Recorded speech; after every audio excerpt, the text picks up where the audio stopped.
What do you lean on? Not talking about that kind of lean.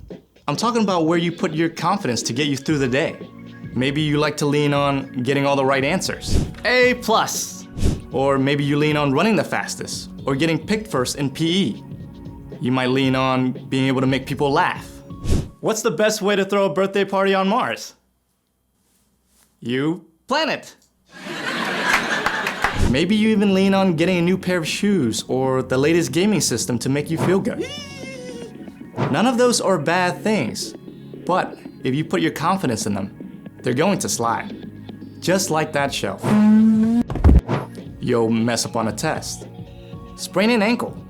Discover someone's laughing at you instead of at your jokes. And that brand new gaming system? It might pick up your spirits for a day or two, but after that, it's nothing special anymore. There's only one safe place to put your confidence. God made you. God loves you. And you were designed to lean on God. Even when your day doesn't go the way you hoped, God doesn't change. When you have to wait, God is still there. And when you're worried or anxious, God still has a plan. God can be trusted over and over again. When you ask God each day to guide your steps and trust God to give you the strength and confidence, others can see that peace and freedom that comes with it. They can see God at work in you. That's why trust is such an amazing way to worship God with your life. Because worship is about more than just singing loud. It's all about living loud.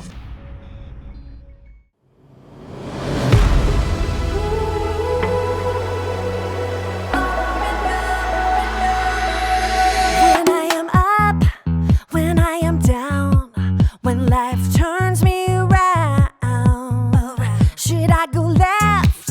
Should I go right? Should I be walking in circles in my mind? But I know God will make my path straight. I know I'm gonna shout and praise. My God can be trusted over and over and over again. My God can be trusted over and over and over again. Over and over and over again.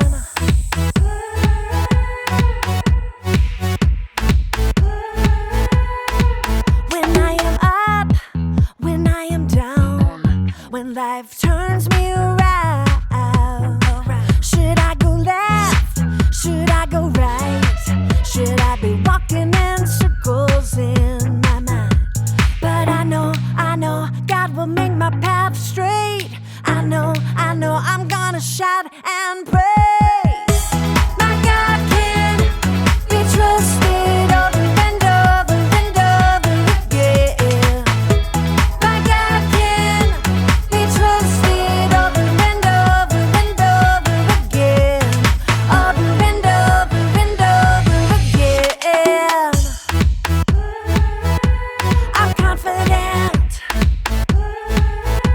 My God can. I'm confident. My God can. I know. God will make my path straight. I know. I'm gonna shout and praise. I know. God will make my path straight. I know. I'm gonna shout and praise. My God can be trusted over and over and over again. My God can be trusted over and over and over again. My God can be trusted over and over and over again.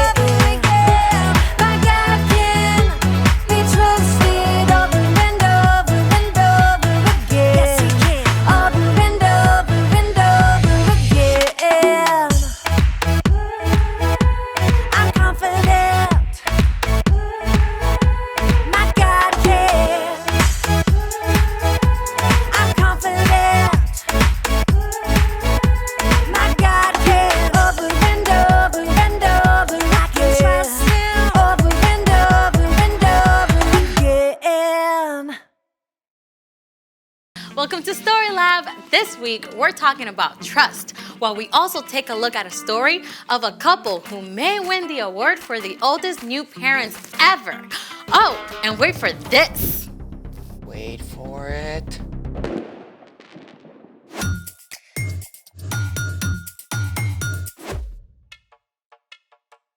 Hey, I'm Amaya. And I'm Zeke. And this week, we're talking about trust, which is putting your confidence on someone you can depend on. But how do you know who you can depend on? Well, I think the best way is to look up. What do you see? The ceiling? No, imagine that we're outside. The clouds. Okay, imagine that we're outside and it's nighttime. The stars. Yeah, all those points of light way out into space. Constellations and galaxies, each one filled with more brilliant, burning stars than we can imagine. And every single one points to God. I mean, God made all that out of nothing. It definitely makes me want to trust God. How many stars are there in the universe? 200 billion trillion stars! Whoa. Yeah. The sky was so amazing last night. I just have to take a picture for you. Look. Ooh, you have seriously got to upgrade. I know. I just couldn't capture it. So I looked up some pictures taken by the Hubble telescope instead. The Hubble Space Telescope has been orbiting the Earth for more than 30 years. It's about the size of a school bus and travels at 17,000 miles an hour, circling the Earth every 97 minutes. Check out this image from the Hubble. Whoa. This is the Prawn Nebula. It is 6,000 light years away. Stars are actually formed there, so the Prawn Nebula is like a nursery for baby stars. Mind blown. Whoa, wait. I know this one. It's the Veil Nebula. It's a leftover from a supernova that exploded like 20,000 years ago. Yeah, and check that one out. Oh, those look like Christmas lights. Well, the red dots are actually dying stars called red dwarfs, and the bluish dots are burnt out stars called white dwarfs. And they are all part of this huge cluster of stars called the Omega Centauri. Oh, I know him. He's a transformer. I think we're talking about something different. Oh, is that it? I want to see more stars. Well, that's all I've got. Unless What? we can make our very own stars right here in the lab. I'm ready. I don't think you're gonna need those. They're for style. Okay then, let's make it. Follow along and you can do this at home if you like. What have we got, Zeke? Step 1. Fill a big jar or vase or tank about 2/3 full of water.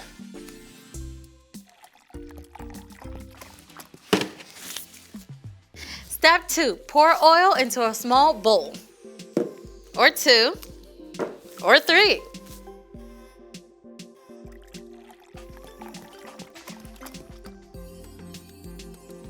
Step 3. Add 4 or 5 drops of food coloring to the oil. You can use up to 3 colors.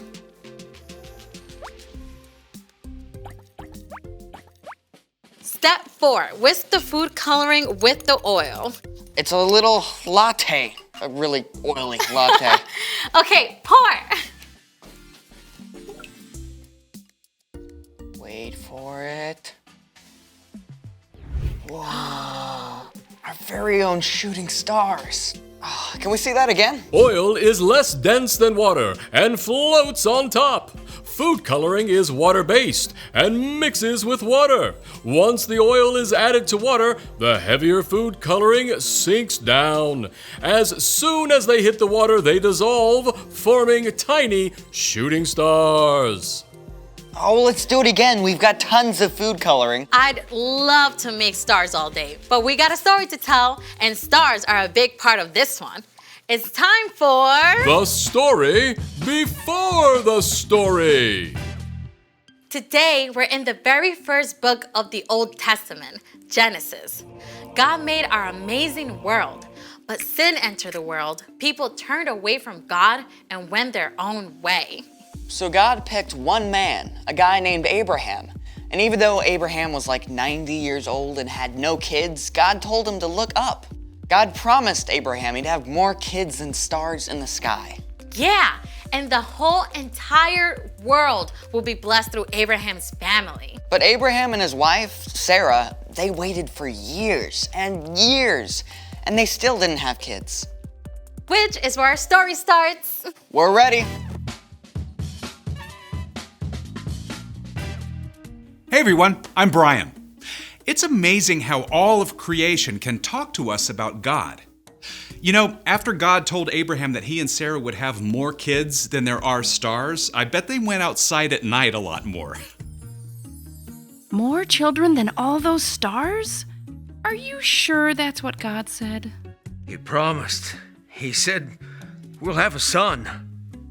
God's promise was clear, but Abraham and Sarah spent years staring up at those stars, waiting and wondering.